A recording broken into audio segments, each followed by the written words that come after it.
Abusua ani no enyan ani enyan na so be the day yawdi ewo mu pa o me shedin Me monte o me gajire. Yeah, gajire na ugwera. Why? So hello guys, what's up and welcome back to my YouTube channel. It's me, your girl Barrister Neze, and this is Nezeville. Moral expectations hold that when you are good and kind to people, goodness and kindness will be repaid to you. Goodness and kindness will always come back to you. But several true life stories have shown otherwise, have shown the crudest forms of evil being used to repay kindness. And so it causes one to wonder, why do bad things happen to good people?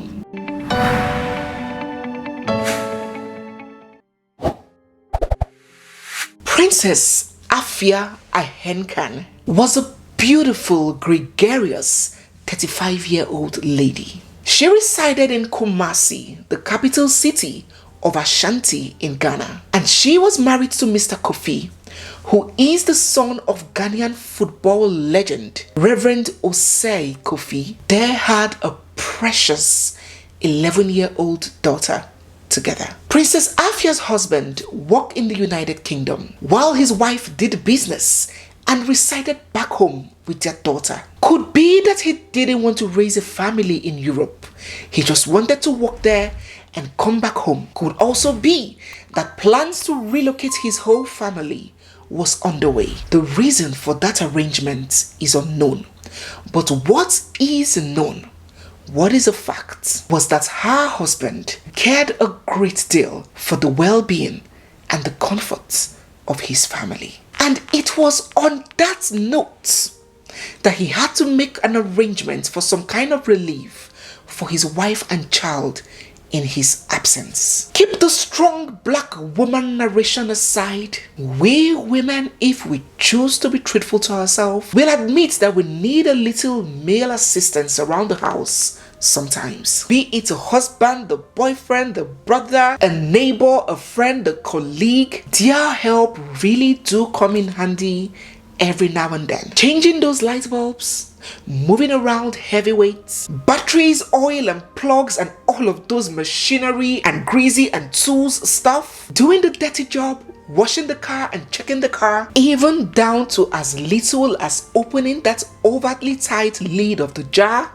Whew, need them. This may be Princess Afia's husband's consideration when he chose to hire the services of a young boy, a domestic staff who would help his wife around, especially in his absence. Besides, she had just lost her mother and was going through the pain of loss and grief. She really could do with some help. It could have been so much easier for Princess Afia's husband to randomly, carelessly pick a help from just about anywhere. But no, he needed to make sure that his family's safety was guaranteed. He didn't mind spending a lot more to get that to happen. He contacted a manpower leasing company requesting the services of a domestic staff. All necessary commitments were made, and then he was told that the staff will be sent across to him. Far on the other end was a young boy called John Alistair. Despite being so young, he had a voracious appetite for the glitz, the glams, and the finest things of life. He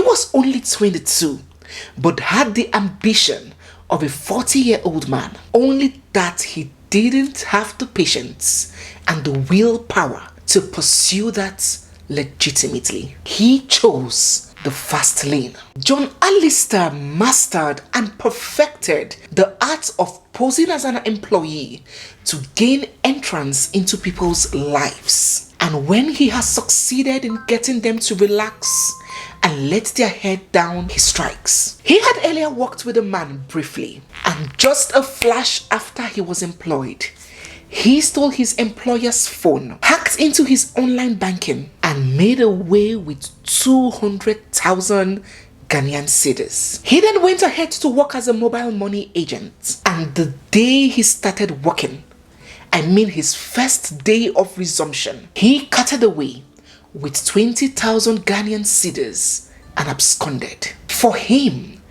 getting a job was merely a facade. He didn't want a job. He didn't want to work. He possessed two very deadly, very dangerous vices: greed and laziness. And when greed meets laziness, the result is always a disaster. Most pitiably, very, very most unfortunately, John Alistair was the individual that was sent by this manpower recruiting company to Princess Afia to work as a domestic staff. Guys, there are madams and there are aunties, and if you know, you know. Princess Afia was an auntie. She loved and accepted and cared for John like a son. She was known in her community to be a very kind and pleasant and down-to-earth person. So it wasn't out of character for her to have shown John so much love and acceptance. But John did not come looking for love. He didn't even come looking for a job. He nursed a very sinister agenda. On the 17th of September, Princess Afia had prepared and dropped her only child at school. And then she came home and made a meal of fufu, that's pounded cassava. It was accompanied by a mouth-watering pot of soup. She served hers and John's, and they both ate. After he had eaten the meal that his madam prepared and served him, he informed her that he was expecting a guest, a friend. And so unsuspecting she was, so benevolent, so kind and free, she accepted. And then she picked up her phone and called the headmistress of her daughter's school. While she spoke on the phone with the principal, John sneaked up behind her, a huge wood in his hands. And before she could catch sight of him, he smashed her head. She dropped down immediately, almost knocked out to unconsciousness. Now this is the point where it gets really painful. At this point, Princess Afia was down, weak and vulnerable. If John Alistair was only a thief, if he had a shred of conscience left in him, he could have maybe tied her up and taken whatever he wanted to take and disappear.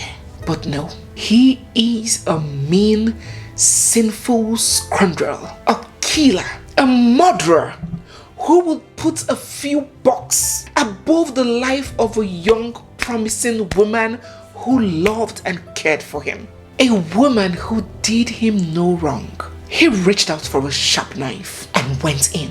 John Alistair began stabbing her all over, in and out, push and pull. He kept on going and going and going as she jerked with every passing thrust, eyes filled with horror, lips trembling with unasked questions. When John had made sure that she was dead, he dragged her lifeless body on the floor and dumped her in the garage, while his friend James, who he had invited to assist him perpetrate this crime, ransacked the whole house, robbing Princess of all her valuables. When they were done cutting away with her personal items, they grabbed her car keys and stole her car, a Kia Sportage vehicle, and then they sped off. No guilt, no remorse. James and John, Bonnie and Clyde, they felt so proud for a job well executed. Now what the reports say is that when John struck Princess Afia, when she was on the phone with the principal of the school where her daughter attended, this principal heard the loud thud and then silence. She called on Princess Afia, but there was no response. In panic and fear, she called Princess Afia's husband and reported what had just happened.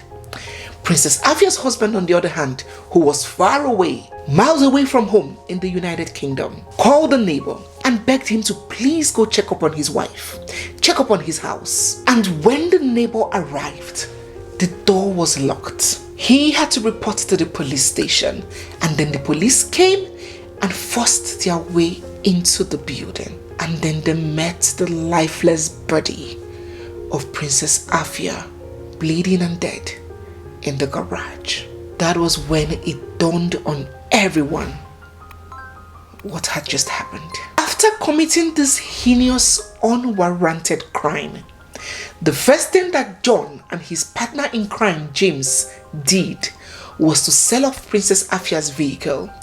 They sold it for 100,000 Ghanaian cedis. They used part of the proceeds of the sale to buy another vehicle, a way to disguise. And then he had plans, well orchestrated and well thought out plans, to leave the country and flee to another country where he can relax and enjoy proceeds of his crime. So on the 14th of September, he tried crossing the Ghanaian border to Cote d'Ivoire, but his efforts was futile.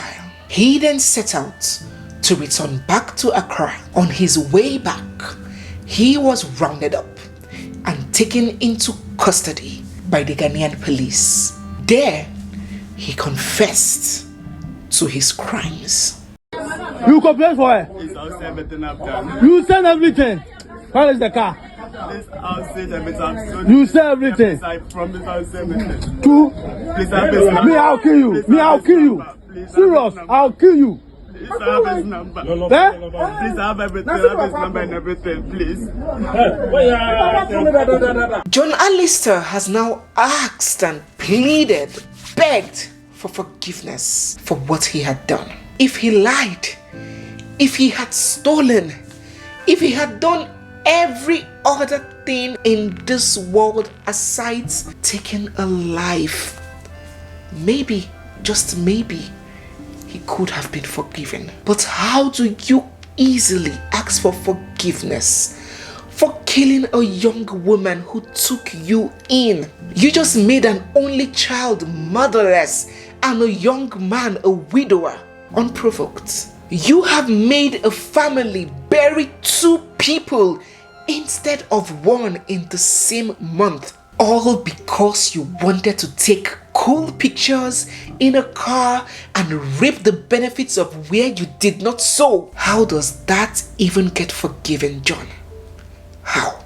Well, John and his accomplice, James, have now been charged to court on offenses bordering on conspiracy, robbery, and murder.